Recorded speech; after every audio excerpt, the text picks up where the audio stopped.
ప్రభునందు ప్రియమైన దేవుని బిడ్డలారా, మరి ఈ యొక్క దినము ప్రత్యేకమైనటువంటి మన జీవితాల్లో శారీరకంగానే కాదు, ఆత్మీయంగా ముందు ఆత్మీయ జీవితం కట్టబడితే నిన్ను నీవు కట్టుకుంటే చాలు, నీకు రావాల్సినవన్నీ వస్తాయి. ఆ సత్యాన్ని దేవుడు నాకు కొన్ని సంవత్సరాల ముందే నేర్పించాడు. ముందు నిన్ను నువ్వు జయించుకో. నిన్ను నువ్వు జయించాలంటే ప్రార్థన, వాక్యం.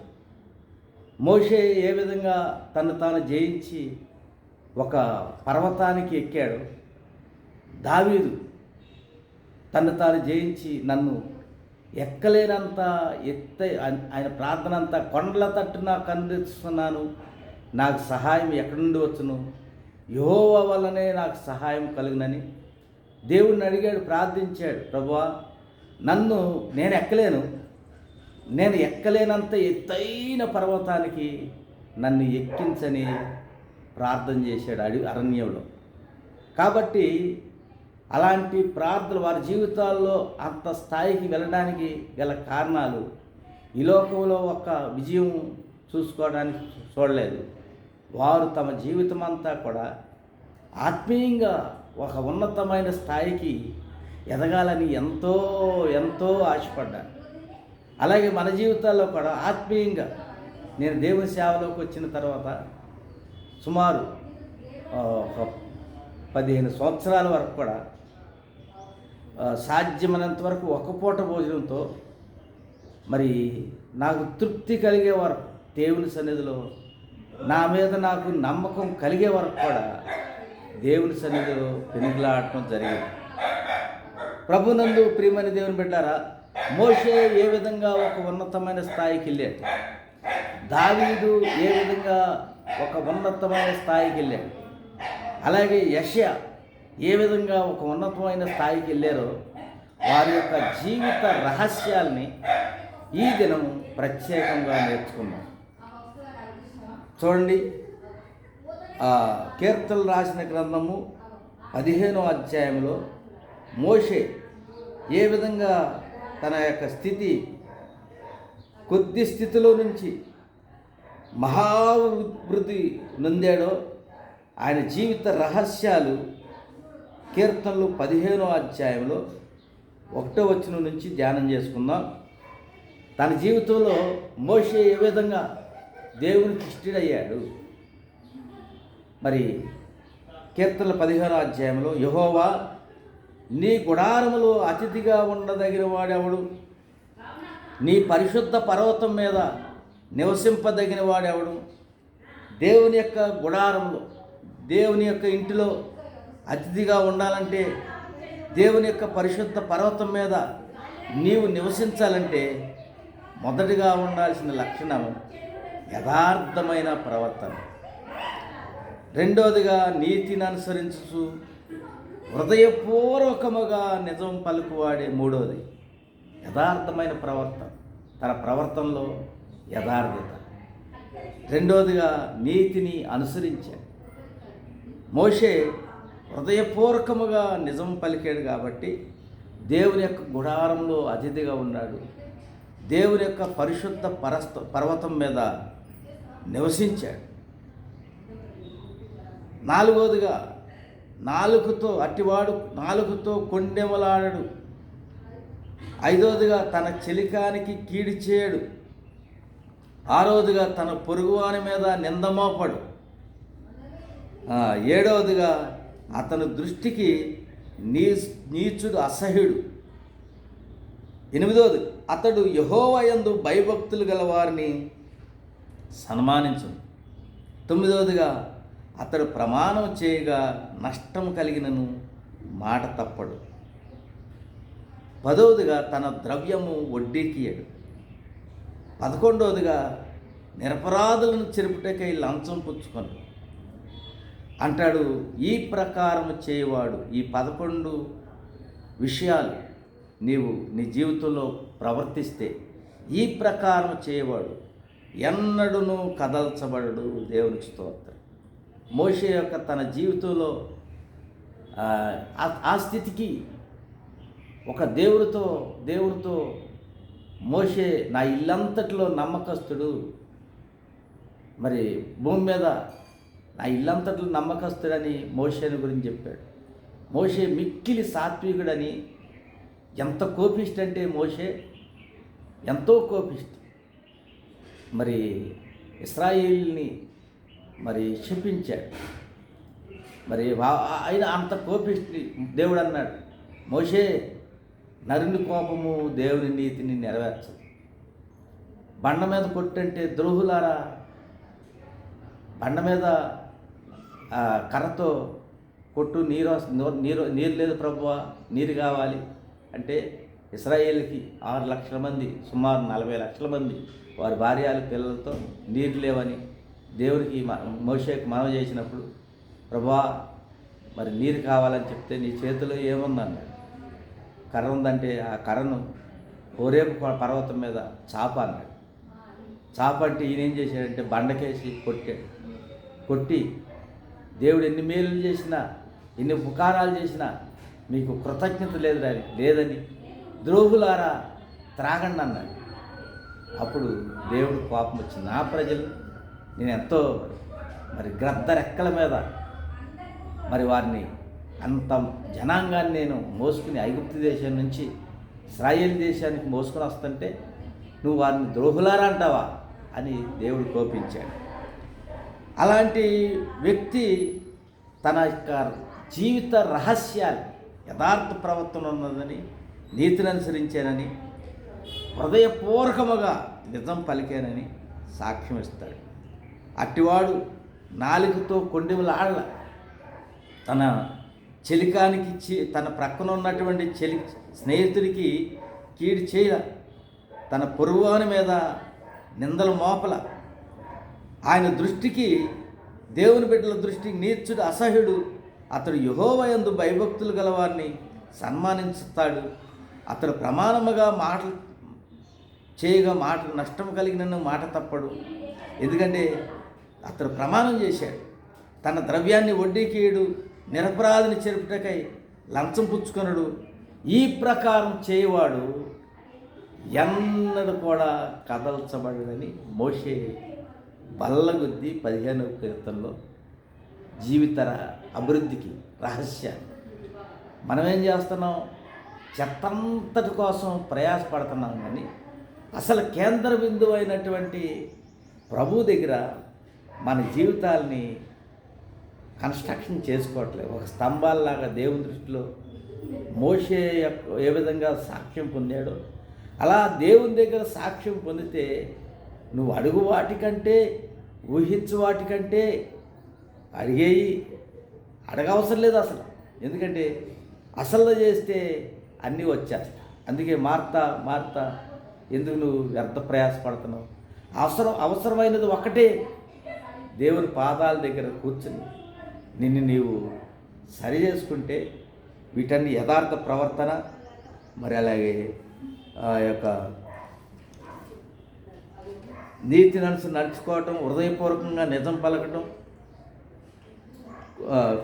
కొండెములాడటం అంటే మోసాలు మాట్లాడటం, తన చెలికానికి నమ్మక ద్రోహం, తన స్నేహితునికే, తన తమ్ముడికే, తన అన్నకే, తన చెల్లికే, తనకిష్టమైన వారికే, నమ్మకమైన వారికే కీడు చేయటం, మరి పొరుగు వారి మీద నింద మోపడం. మరి ఇలా చేస్తే ఇవన్నీ సరి చేసుకుని దేవుల్లో నిలబడితే ఒక దుష్టుడు, నీచుడు నీకు దృష్టిగా అసహ్యం అవుతాడు. నువ్వు యెహోవా యందు భయభక్తులు గల వారిని సన్మానిస్తావు. నువ్వు ప్రమాణం చేస్తే నష్టం కలిగినా సరే మాట తప్పు, ఎందుకంటే ప్రమాణం చేసావు కాబట్టి. నీ ద్రవ్యాన్ని వడ్డీకి ఇవ్వవు, నిరపరాధిని చంపడానికి లంచాలు పుచ్చుకొనవు.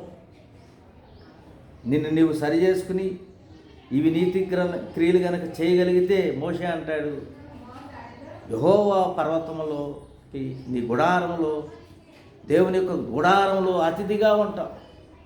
ఆయన పరిశుద్ధ పర్వతం మీద నివసిస్తాం. ఆయన నివసించాడు కాబట్టి నివసించడానికి గల సీక్రెట్లు ఏంటి?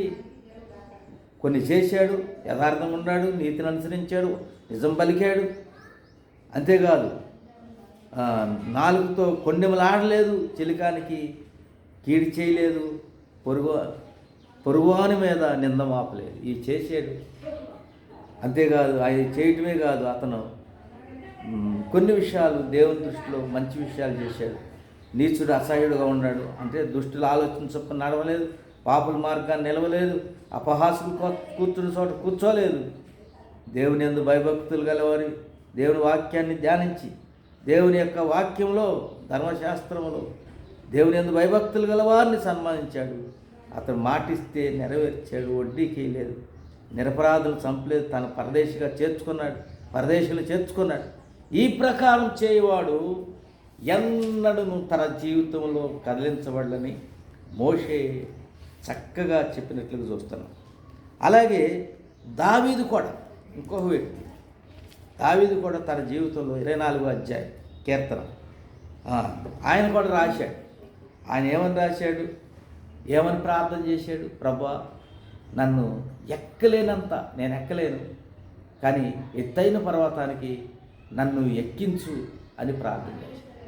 తన ప్రార్థన దేవుడు విన్నాడు. అందుకే దావీదు కొండల తట్టు నా కనులెత్తుతున్నాను. ఆయన కనులు కొండల తట్టు ఉన్నాయి.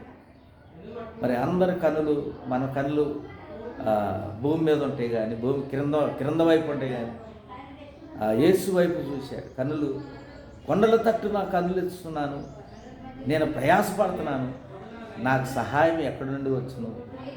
యెహోవా వల్లనే నాకు సహాయం. ఆయనే భూమి ఆకాశాలు సృజించిన దేవుడు, ఆయన ఎన్నడూ మాట తప్పని దేవుడని ఆయన కూడా బల్లగుద్ది తన జీవిత రహస్యాలు అభివృద్ధికి ఎన్నో తండ్రి 7-8 అన్నదమ్ములు, వాళ్ళంతా 7 కూడా తండ్రి ఆధీనంలో పెరిగారు. కానీ దావీదు మాత్రం తండ్రి ఆధీనంలో పెరగలేదు. మరి వాడు ఎందుకు పనికిరాడని అరణ్యంలో తండ్రి వదిలేస్తే గొర్రెలు కాసుకుంటుంటే దేవుడు దర్శించాడు.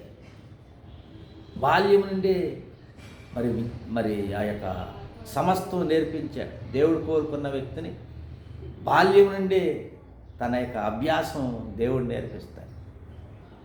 బాల్యం నుండి తన యొక్క శిక్షణ, తన జీవితంలో గొర్రెలను ఏ విధంగా మేపాలి, ప్రజలను ఏ విధంగా పరిపాలించాలి, బాల్యకాలమందే సృష్టికర్తను జ్ఞాపకం చేసుకున్నటువంటి దావీదుతో దేవుడు మాట్లాడినట్టుగా చూస్తున్నాం. 24వ కీర్తన ధ్యానం చేసుకుందాం. భూమియు దాని సంపూర్ణతయు, లోకమును దాని నివాసమును యెహోవాయే.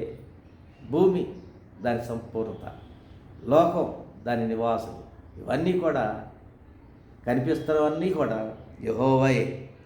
ఆయన సముద్రముల మీద దానికి పునాది వేసాను. దేవునికి స్తోత్రం. దేని మీద వేసాడంటే సముద్రముల మీద. ఎక్కడంటే ఆయన ఎక్కడ పునాది వేసాడంటే సముద్రముల మీద,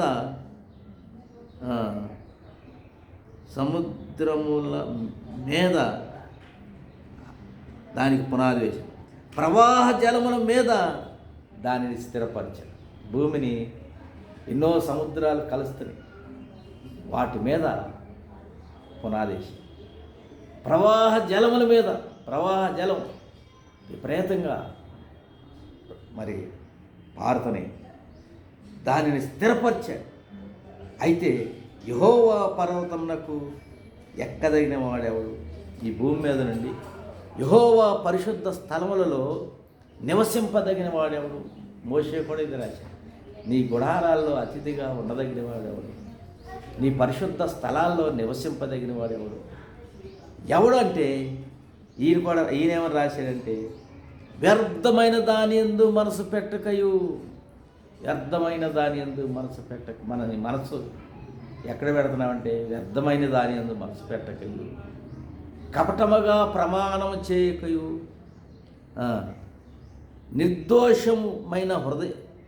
నిర్దోషమైనటువంటి చేతులను, శుద్ధమైన హృదయము కలిగి ఉండేవాడే దేవుని స్తోత్రం. ఈయన రాశాడు వ్యర్థమైన మనస్సు, వ్యర్థమైన దాని యందు. ఈ లోకంలో అంతా వ్యర్థమే. దేవుని కృప పొందటమే అవసరమైంది. మరియతో దేవుడు చెప్పాడు, మరియతో ఏమన్నాడంటే, మరియా మరి ఉత్తమమైన దానిని వెతుకుతుంది. మార్తా మార్తా, నువ్వు అనేకమైన పనుల చేత అలసి ఉన్నావు, కానీ అవసరమైనది ఒక్కటే, ప్రభువు పాదాల దగ్గర కూర్చోటమే. మోషే దేవుని సన్నిధిలో నిలబడ్డాడు, పరిశుద్ధ పర్వతం మీద నిలబడ్డాడు. దావీదు వ్యర్థమైన దాని యందు మనసు పెట్టలేదు. రెండవది, కపటముగా ప్రమాణం చేయలేదు, మనసు, నోరు. మూడవదిగా, నిర్దోషమైన చేతులు, ఆయన చేతుల్లో నిర్దోషమైన చేతులు. నాలుగవదిగా, శుద్ధమైన హృదయం కలిగి ఉండివాడే వాడు యెహోవా వలన ఆశీర్వాదం పొందును. అంతేగాని నువ్వు వ్యర్థమైన దాని అందు మనసు పెట్టి కపటముగా ప్రమాణాలు చేస్తూ దోషం కలిగినటువంటి చేతులు, అశుద్ధమైనటువంటి హృదయం ఉంటే నువ్వు ఎలా ఆశీర్వదించబడతావు? నువ్వు ఎప్పుడు ఎట్లున్నావో అట్లాగే ఉంటావు. నువ్వు ఆశీర్వదించబడాలంటే వ్యర్థమైన దాని అందు మనసు పెట్టద్దు, కపటముగా ప్రమాణం చేయొద్దు, నిర్దోషమైన చేతులు, శుద్ధమైన హృదయం కలిగి ఉండేవాడే వాడు యెహోవా వలన ఆశీర్వాదం పొందుతాడు. మొదటి కొద్దిగా ఉన్నాడు మా శిష్యుడు, తన జీవితంలో నన్ను జీవించాడు. నా ద్వారా వెళ్ళినటువంటి దేవుడు ఎన్నుకున్నాడు. ఒక కర్నూలు నుంచి, ఆత్మకూరు నుంచి వచ్చి చదువుకుంటూ దేవుడు ఆయనతో మాట్లాడినప్పుడు దేవుడు ఆ ఆనందాన్ని రుచి చూశాడు. ఆ చెప్పశక్యముగానటువంటి ఆనందాన్ని రుచి చూసి మరి దేవుడికి అప్పచెప్పా, దేవా నన్ను ఏ విధంగా నడిపిస్తున్నావో నా మీద ఆధారపడ్డాడు కాబట్టి నేను కూడా నీ మార్గంలో నడిపించానని పరిశుద్ధాత్మకు అప్పచెప్తే ఆయన నన్ను దీవించాడు. నాకు ఎంతోమంది సేవకులు తెలుసు, కానీ కొంతమంది ఒకరేమన్నారంటే, ఒక పెద్ద సేవకుడు కొన్ని సమస్యలు అడిగినప్పుడు క్వశ్చన్స్ చెప్పలేక ఒక్కడే చెప్పాడు, నేను చెప్పలేను కానీ ఒకటి చెప్తున్నాను. ఏంటి చెప్పాను? సముద్రం దగ్గరికి వెళ్ళు, తిన్నగా నడిచిపో, ఎవరు వెనకాల పిలిచినా, కుడివైపు పిలిచినా, ఎడమవైపు పిలిచినా ఎవరి వైపు చూడొద్దు, డైరెక్ట్గా వెళ్ళిపో. ఇలాంటి సలహాలు ఇచ్చారు, కానీ నాకు పుట్టినటువంటి ఆత్మీయ కుమారుడు మాత్రం నాకు ఒక మంచి సలహా ఇచ్చాడు. తుదకు కొద్దిగా ఉండినను ఆయన ప్రార్థన చేశాడో మరి దేవుడు ఆయనతో మాట్లాడాడో నాకు తెలియదు, కానీ చివరికి మహాభివృద్ధి నొందిదమని యోబులో ఉన్నటువంటి వాగ్దానాన్ని 5-8 అధ్యాయం ఉంది. ఆ వాగ్దానాన్ని నాకు చెప్పాడు. నన్ను ఆయన ఆశీర్వదించడం ద్వారా నాకంటే ఎక్కువగా దేవుడు ఆయన్ని ఆశీర్వదించాడు. కాబట్టి మీరు ఆశీర్వాదానికి వారసులు అవ్వటానికి పిలిచారు, కాబట్టి మీరు మీ నోరు ఆశీర్వాదమే. ప్రభునందు ప్రియమైన దేవుని బిడ్డలారా, 24వ కీర్తనలో భూమియు దాని సంపూర్ణతయు, లోకమును దాని నివాసులను యెహోవాయే. ఆయన సముద్రం మీద దానికి పునాది వేశాడు, ప్రవాహ జలముల మీద దాన్ని స్థిరపరిచాడు. కాబట్టి ఆ యెహోవా దీని మీద నుండి, ప్రవాహ జలములలో నుండి, సముద్రం మీద నుండి, భూమి మీద నుండి యెహోవా పర్వతానికి ఎక్కదగిన వాడు ఎవడు? ఆయన పరిశుద్ధ స్థలములలో నిలవదగిన వాడు ఎవడంటే ఈయన కొన్ని సీక్రెట్ ఆయన ఎక్కాడు కాబట్టి 40 సంవత్సరాలు, హెబ్రోను 7 సంవత్సరాలు, అలాగే ఇశ్రాయేలు దేశాన్ని మొత్తం 40 సంవత్సరాలు పరిపాలన చేశాడు. కాబట్టి అంతగా ఎదిగింపజేయటకు గల కారణం మరి ఈ రహస్యం. మోషేను 40 లక్షల మంది ప్రజలను నడిపించడానికి గల కారణం కీర్తనలు 15వ అధ్యాయంలో చూసుకున్నాం. అయితే ఆయన ఏం సరి చేసుకున్నాడు, ఆయన తన జీవితంలో ఏమి చేశాడు. అలాగే దావీదు అయితే 40 సంవత్సరాలు ఇశ్రాయేలుని పరిపాలించేసే శక్తి రావటానికి గల కారణం వ్యర్థమైన దాని అందు మనసు పెట్టొద్దు, కపటముగా ప్రమాణం చేయొద్దు, నిర్దోషమైన చేతులు కలిగి శుద్ధమైన హృదయం కలిగిన వాడే. అట్టివాడు యెహోవా వలన ఆశీర్వాదనందును తన రక్షకుడైన దేవుని యందు నీతిమత్యము నందును. ఆయన దేవుడు అలా చేస్తాడని ఈయన తన రహస్యాలు చెప్పినట్టుగా వస్తుంది. మూడవ ఆయన యెషయా రాసిన గ్రంథం 38వ అధ్యాయంలో యెషయా కూడా చక్కని తన జీవితంలో దేవునికి ఒక పెద్ద ప్రవక్త అవడానికి గల రహస్యాలను చెప్తున్నారు. చాలామంది బైబిల్ గ్రంథంలో చిన్న ప్రవక్తలు ఉన్నారు, కానీ పెద్ద ప్రవక్తలు యెషయా, దానియేలు, ఇర్మియా, యెహెజ్కేలు వీరు బైబిల్ గ్రంథంలో పెద్ద ప్రవక్తలు. ఇలా అందులో ఒక యెషయా తన జీవితంలో దేవుడు గొప్ప ప్రవక్తగా అవడానికి గల కారణం యెషయా రాస్తున్నాడు. ఏమని రాస్తున్నాడు? 38వ అధ్యాయం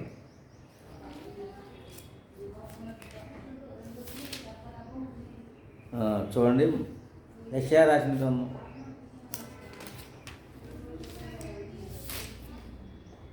ప్రభునందు ప్రియమైన దేవుని బిడ్డలారా, గుర్రముల నరులందలే బలము నానందించడు, అరుచు పిల్ల కాకులకును ఆహారము తానీయును,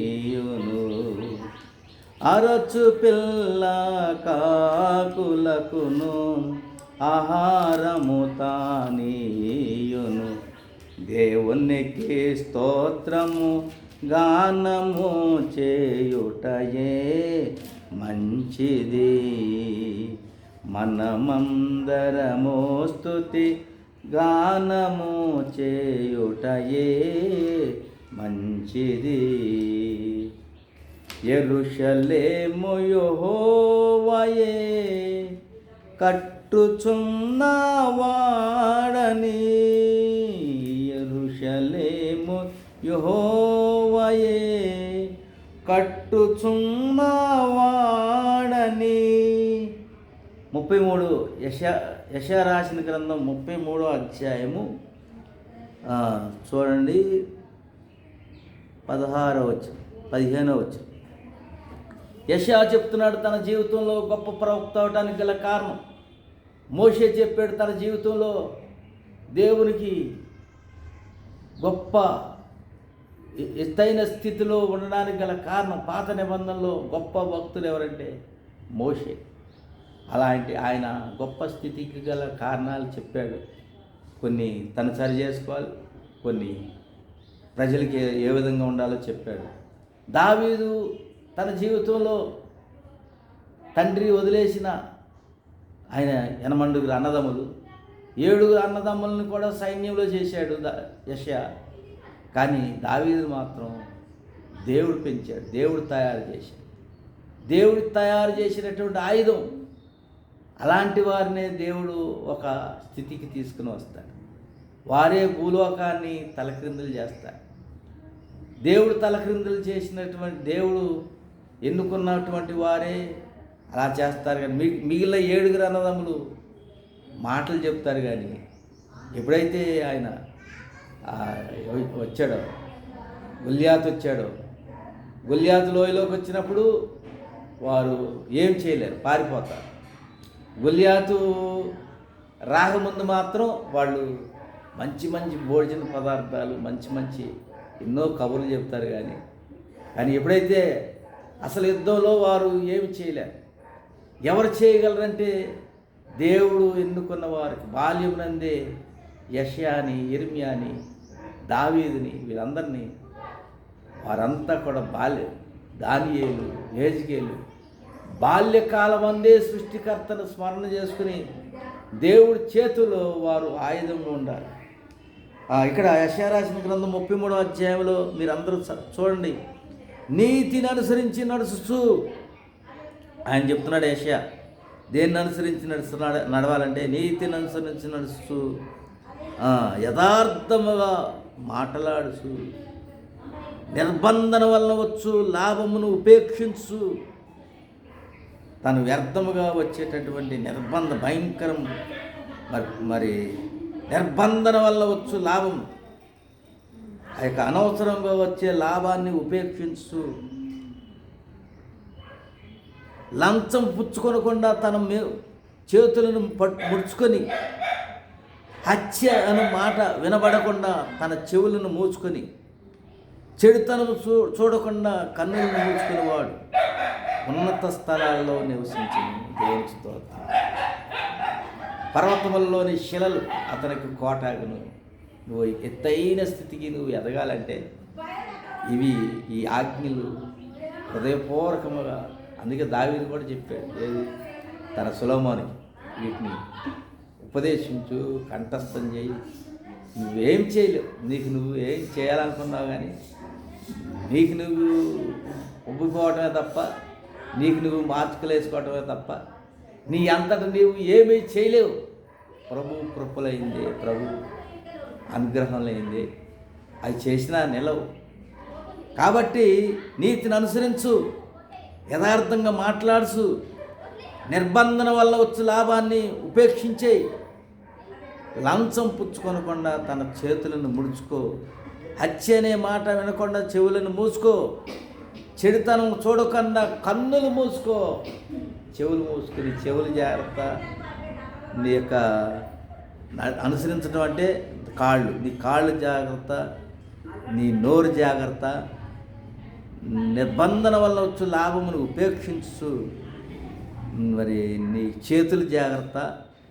లంచం పుచ్చుకొనడా నీ చేతులు ముడుచుకో. హత్య అనే మాట వినకుండా చెవులు మూసుకో. నీ కన్నులు మూసుకో.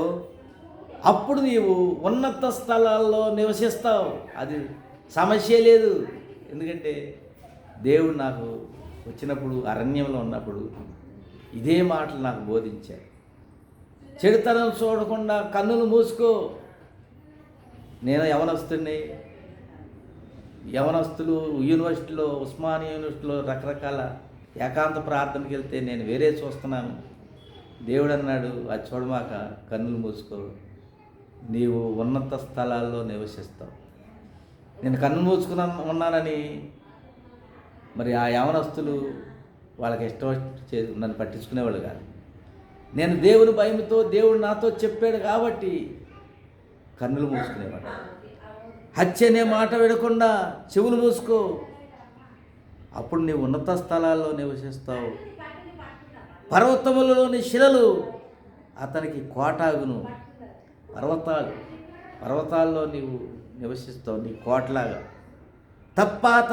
తప్పక అతనికి ఆహారం దొరుకును. అతని నీళ్లు అతనికి శాశ్వతముగా ఉండును. అలంకరింపబడిన రాజును నీవు కన్నులారా చూస్తావు. బహుదూరం నుండి వ్యాపించుతున్న దేశమును నీకు కనబడును. నీ హృదయం భయంకరమైన వాటిని ధ్యానించును. చూశారా? ప్రభునందు ప్రియమైన దేవుని బిడ్డలారా, ఇవన్నీ జనములకి లెక్కించువాడేవాడు ఉన్నవాడు. ఇవన్నీ మా జీవితంలో కొద్ది కొద్దిగా నేను చూస్తున్నాను. అప్పుడు ప్రభునందు దేవుని బిడ్డలారా, దేవుడు ఇవన్నీ కూడా నీతిని అనుసరించాలి, యథార్థంగా మాట్లాడాలని, అనవసరంగా నువ్వు ఆశించొద్దని, లంచం పుచ్చుకోవద్దని, హత్య అనే మాట వినకుండా చెవులు మూసుకో, చెడుతనం చూడకుండా కన్నులు మూసుకో. నీవు ఉన్నత స్థలంలో నివసిస్తావు. ఇంకా ఏదైనా దేవుడే చేయగలడు. ఒక సమయంలో వాగ్దానం ఇచ్చాడు. యెషయా రాసిన గ్రంథం, మన ఇలా కనుక ఉంటే నీ జీవితంలో కూడా దేవుడు గొప్ప కార్యాలు చేస్తాడు. గొప్పవారితో కూడా నీవు పాలు పంచుకుంటావు, పాలు పంపులు పొందుతావు. ఈ భూమి మీద ఎవరైతే గొప్పవారు ఉన్నారో వారితో కూడా నీవు పాలు పంచుకుంటాను. వారితో కూడా నీవు యెషయా రాసిన గ్రంథం 53 అధ్యాయములు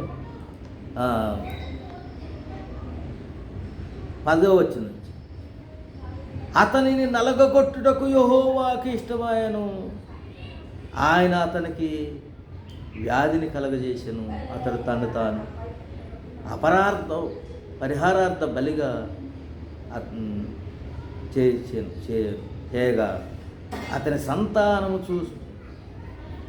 సంతానము చూసును, అతడు దీర్ఘాయుష్మంతుడగును, యెహోవా ఉద్దేశము అతని వలన మరి సఫలమగును, అతడు తనకు కలిగిన వేదనను చూసి తృప్తి పొందును.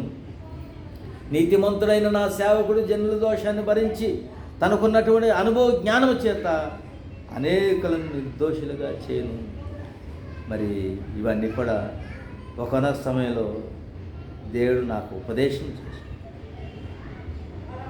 12 కావున గొప్పవారితో కూడా నేను అతనికి పాలు పంచి పెట్టేదను. చూశాడా? గొప్పవారితో కూడా దేవుడు, ఎందుకంటే మరణమగునందునట్లు అతడు తన ప్రాణమును దారబోసి అతిక్రమం చేయవారిలో ఎంచబడిన వాడే అనేక పాపములు. గొప్పవారితో కూడా నీవు దేవుని కొరకు కష్టపడితే దేవుడు నీ కొరకు విజయోత్సవ అవకాశాలు ఇస్తాడు. కాబట్టి జకర్యా 3:7లో కూడా జకర్యాతో యెహోషువతో చెప్పాడు, నా మందిరంలో నిలుస్తూ నా మార్గంలో నడువు, నా మందిరావరణను నేను కాపాడే అర్హత ఇస్తాను, నా మందిరావరణలో నివసించే భాగ్యం ఇస్తాను, ఇక్కడ నివసించే వారితో కూడా నీకు కూడా కృపణిస్తానని దేవుడు చెప్పాడు.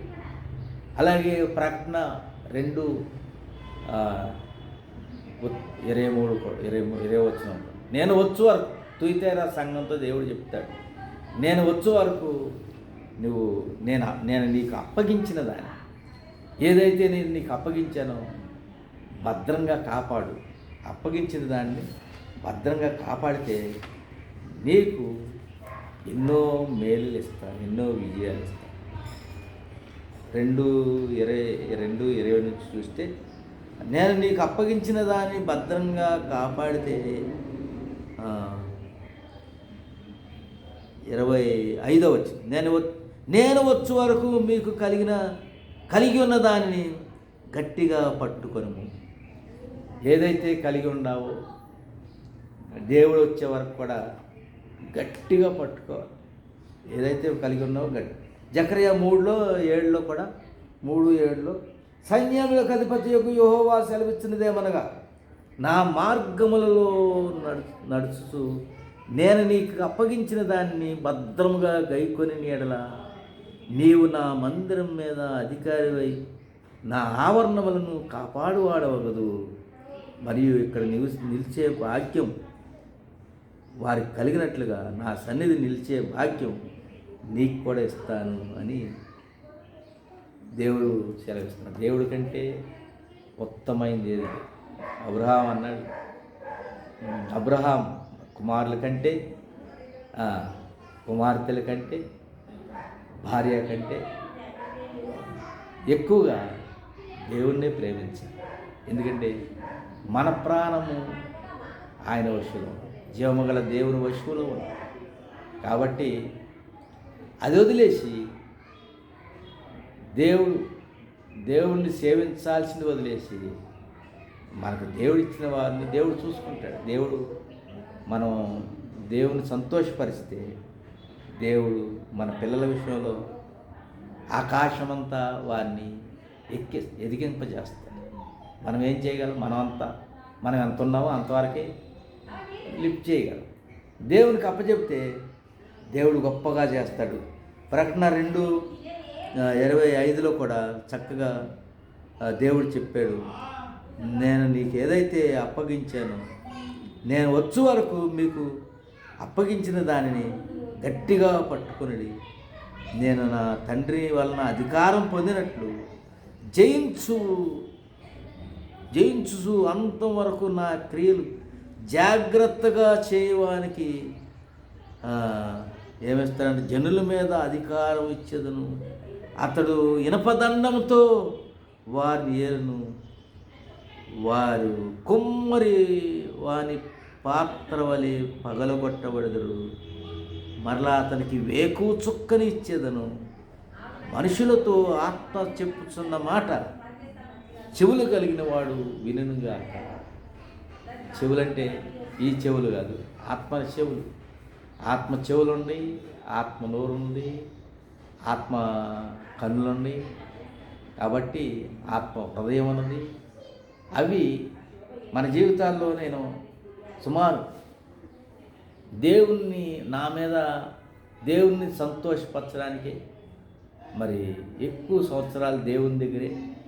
సుమారు ఎన్ని సంవత్సరాలంటే 95 నుంచి 2004 వరకు సుమారు 9 సంవత్సరాలు ఏకాంతంగా ప్రార్థన చేశాం.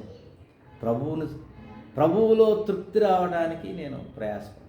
ప్రభువుని మనం కట్టబడాలి. మనం ప్రపంచాన్ని మనం జయించాలంటే ముందుగా మనం కట్టుకోవాలి, మన కుటుంబాన్ని కట్టుకోవాలి. తర్వాత దేవుడే నడిపిస్తాడు.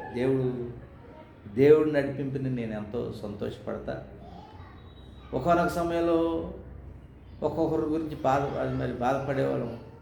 ఎప్పుడైతే దేవుడు తగిన సమయం ముందు నీకేది కావాలో నీకంటే ఎక్కువగా దేవుడు మనకంటే ఎక్కువగా మనం ప్రభువునందు ఆనందిస్తే దేవుడు సమస్తం సమకూరుస్తారని దేవుని యొక్క వాక్యం సెలవిస్తుంది.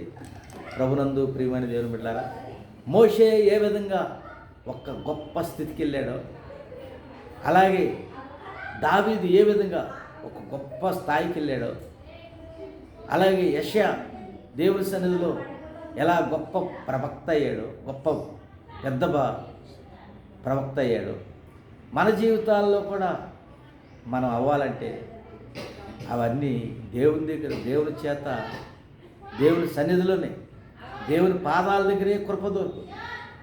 వారు కూడా దేవుని సన్నిధిలో మరియా అంత కృప పొందిందంటే కారణం దేవుని దూత దగ్గరికి ఆమె వెళ్ళలేదు, కానీ దేవుని దూతే ఆమె దగ్గరికి నడిపించి. ఎందుకంటే నజరేత్ అనే గ్రామంలో చెడిపోయినటువంటి ఆ గ్రామంలో మరియా కన్యకగా ఉంది. అసాధ్యమైన స్థితుల్లో ఆమె సాధ్యముగా ఉన్నది. కాబట్టి సాధ్యము కలిగినటువంటి దేవుడే, సృష్టికర్త అయినటువంటి దేవుణ్ణి ఆమె గర్భం ద్వారా ఆమె అందగదా అనేక మంది నన్ను ధన్యురాలు అంటారు, తరతరాలు నన్ను ధన్యురాలు అంటారు. ఎందుకంటే సింహాసనం నుంచి మరి ఒక ఉన్నతమైన వారిని పడగొట్టి దీనులను ఆయన దృష్టికి ఇష్టడుగా కాబట్టి నీకు ఎన్నో విషయాల్లో దేవుడు నీకు సహాయం చేస్తాడు. నీ కుటుంబం, నీ పిల్లలు, నీకు కలిగిన వారు, నువ్వు చింత పడాల్సిన అవసరం లేదు. వారికి దేవుడు మరి అన్ని విషయాలు నేను మరి దేవుడు చేసిన మేలులు ఎన్నో ఉన్నాయి, ఎన్నో వచ్చా. మరి భవిష్యత్తులో దేవుడు చెప్తాడు, దేవుడు సహాయం చేస్తాడు. ఎందుకంటే అది దేవుని వల్లనే సాధ్యం. నేను చేయడానికి నాకు అంత జ్ఞానం లేదు, అంత మరి దేవుని వల్లనే మనం శూర కార్యాలు జరిగిస్తాం. దేవుడే మన పక్షాన్ని యుద్ధం చేస్తాడు. దేవుడే చేయబట్టుకుని లేపుతాడు. కాబట్టి మనం ఆయనకి విధేయులైనప్పుడు, ఆయన వాక్యానికి విధేయులైనప్పుడు అన్ని విషయాల్లో దేవుడు నిలబెడతాడని దృఢిగా సాక్ష్యం ఇస్తున్నాను. దేవుడి మాటలు దీవించి నడిపించగా ఆమె.